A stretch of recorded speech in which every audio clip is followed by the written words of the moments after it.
आधा पाकिस्तान गवा दिया। आज बलूचिस्तान के साथ भी वही तमाम मामलात और वही हालात का सामना है।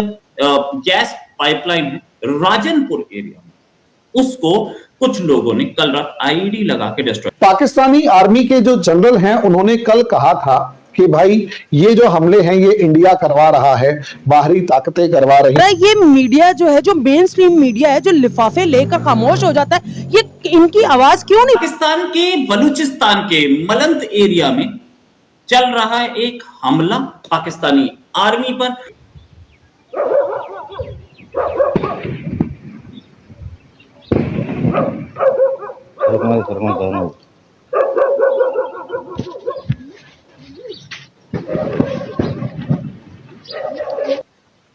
बिल्कुल कि अगर पाकिस्तान की सरजमीन पे किसी ने पैर रखने की कोशिश करी तो हम उसको नस्ते-नाबूद कर देंगे और फलाना कर देंगे।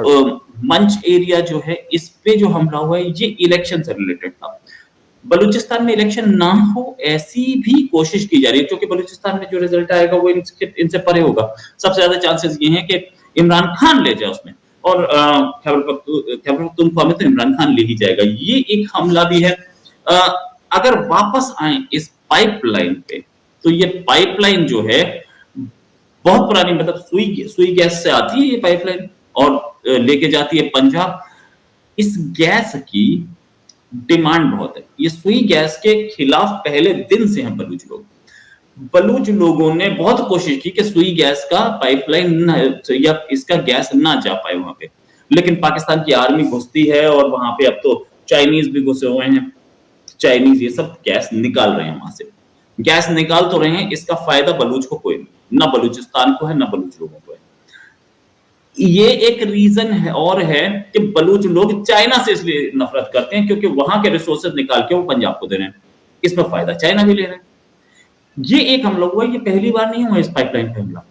ये 16 इंच के जो 18 इंच के जो पाइपलाइंस हैं, ये पहली बार नहीं हुआ हमला। और मैं ये चाहता हूं कि पाकिस्तान की आर्मी इसे भी डिनाई करे कि ये हमला हुआ था। हमने से पाकिस्तानी आर्मी आई, यहां से एक मिसाइल मारा या हमने एक अटैक मारा तो आर्मी उड़ जाएगी। इनको रास्ते पता है, इनको टेरेन पता है, इनको पता है पहाड़ के ऊपर से मारेंगे तो यहां से पाकिस्तानी आर्मी के सारे व्हीकल उड़ जाएंगे। पाकिस्तानी आर्मी ने कभी भी मैपिंग नहीं की इस एरिया की, ना इस एरिया की ना खैबर पख्तूनख्वा की। क्यों नहीं की? क्योंकि पाकिस्तानी आर्मी हमेशा से इंटरेस्टेड थी कि पंजाब पे ध्यान देना, हमने उनके यहाँ ध्यान ही नहीं देना। पहले तो वो बंगालियों से लड़ने में लगी रही है आर्मी, जब बंगाली अलग हो गए तो अब फिर उन्होंने एट्रोसिटी की बलूचिस्तान पे और खैबर पख्तूनख्वा पे। पुराने मैप से पाकिस्तानी आर्मी के हाथ में, वो जो अंग्रेज छोड़ के गए थे, उन मैप से लड़ाई हो सकती है। उसके बाद से अब 50 रोड तो बन चुकी हैं। दूसरी चीज, बहुत सारे ऐसे एरिया थे बलूचिस्तान के और खैबर पख्तूनख्वा के जिसमें कभी भी ब्रिटिश भी नहीं घुस पाए, लेकिन अब पॉपुलेशन वहां पे बढ़ गई, अब घुसना जरूरी है, तो अब लोग जाते हैं। और इसीलिए पंजाबी जो मजदूर मारे जाते हैं कई बार, ये वहां जाकर के मुखबिरी ही करते हैं। ये वहां जाकर के देखते हैं कि किस जगह से, यहाँ पे एक पेड़ है, यहाँ एक पहाड़ है, यहाँ से बलूच लोग निकलते हैं। इधर से ये जो 3 घर हैं, ये 3 घर जो हैं बलूच लिबरेशन आर्मी के सपोर्टर्स के हैं। ये मुखबिरी करके पाकिस्तानी आर्मी और आईएसआई को देते हैं। इसीलिए पंजाबी मजदूर मारे जाते हैं। जो मुखबिरी होती है पंजाबी मजदूरों की तरफ से, अगर ये ना करें और चुपचाप अपना काम करें तो कोई इन्हें ना मारे। ये पंजाबी मजदूर पूरी मुखबिरी ग्वादर एरिया में करते हैं, ये पूरी मुखबिरी सोई एरिया में करते हैं, या ये केंच और कलात रीजन में करते हैं। क्यों? क्योंकि इन्हें पता है सबसे ज्यादा डेंजर यहाँ पे ग्वादर एरिया में बहुत सारे इन्वेस्टमेंट्स लगे, तो ये मजदूर बन के जाते हैं, लोगों से मिलते हैं, बातचीत करते हैं, उनके साथ खाना खाते हैं और पता लगाने की कोशिश करते हैं कि कौन बलूच लिबरेशन आर्मी को खबर दे रहा है, और उस आदमी को मरवाते हैं। अगर ये पंजाबी मजदूर अपने कंट्री में काम करो भाई, अब आपके पास पंजाब है ना, आप पंजाब में क्यों नहीं काम करते? पंजाब में मजदूरी कम हो रही है क्या? नहीं, ये स्पेशली जाते हैं इसलिए कि इनको वहां पे मुखबिरी का, और आईएसआई उनको इस चीज के पैसे देती है। अच्छा, आईएसआई भी गेम खेलती है। आईएसआई क्या करती है? लोगों को लेती है 100, जैसे अजमल कसाब ने लिया था कि तू जाके हम कोई फर्क नहीं पड़ता, तेरे को 1 लाख दे देंगे। वो इन्हें पता है कि बलूच लिबरेशन आर्मी के लोग इन पंजाबी मजदूरों को मार देंगे जो कि हेराफेरी कर रहे हैं। जो आदमी नॉर्मली काम कर रहा है, जो आदमी इज्जत से ईमानदारी से काम कर रहा है, सिर्फ काम कर रहा है, मुखबिरी नहीं कर रहा, उसको कुछ नहीं। ऐसा नहीं है कि 6 ही पंजाबी मजदूर थे पूरे बलूचिस्तान। असली में जो इनकी मार पड़ रही है, अच्छी वाली सिकाई जो इनकी लग रही है पाकिस्तानियों की, वो लग रही है अफगान बॉर्डर पे, और ये हो रहा है बलूचिस्तान के अंदर, ये हो रहा है खैबर पख्तूनख्वा के अंदर। पिछले ही साल 1050 से ज्यादा अटैक्स सिर्फ खैबर पख्तूनख्वा में हुआ। उनको तो नहीं रोक पाए, उनके बारे में कोई बयानबाजी भी नहीं। उनके बारे में सिर्फ ये कहते हैं कि 80 भी मुसलमान थे तो 80 भी मुसलमान। वो मार मार के इनका दुम्बा बना दिया उन लोगों ने यार।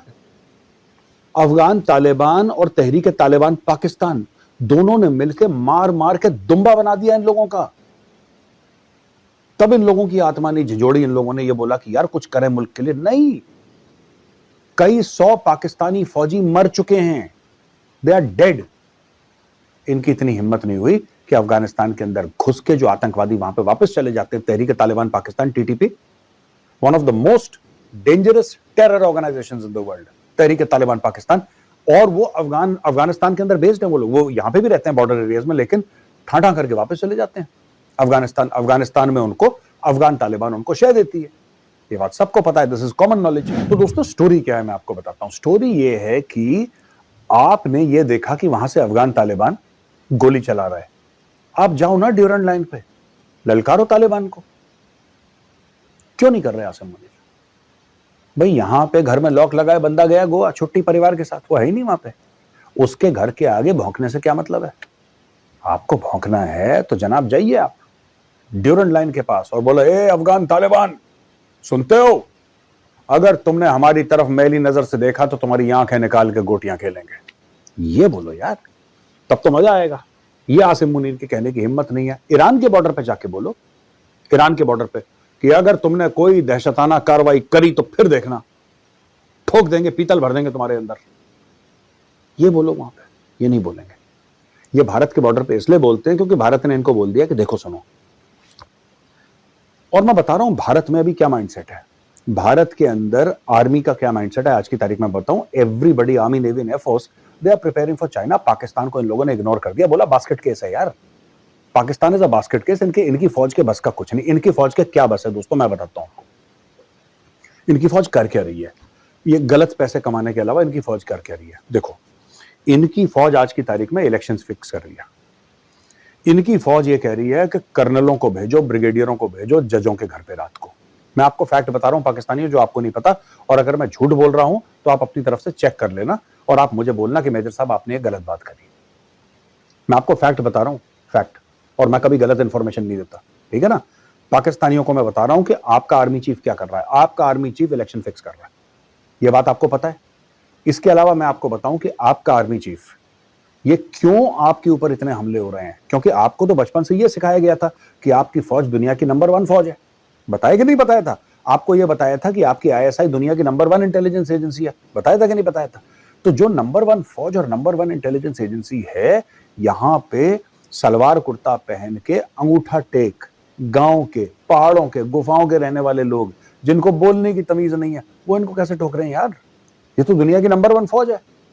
इनके सामने अमेरिका की फौज, इंडिया की फौज, चाइना की फौज, रूस की फौज, इंग्लैंड की फौज, सारी फौजें तो पानी भरती हैं। असली नंबर 1 कौन है? पाकिस्तान आर्मी। ओ भाई, पाकिस्तान आर्मी को फिर पाकिस्तानी आर्मी को दौड़ा दौड़ा के दुम्बे जैसा मार क्यों रहे हैं, ये बता दो मुझे। आपकी तो नंबर 1 है।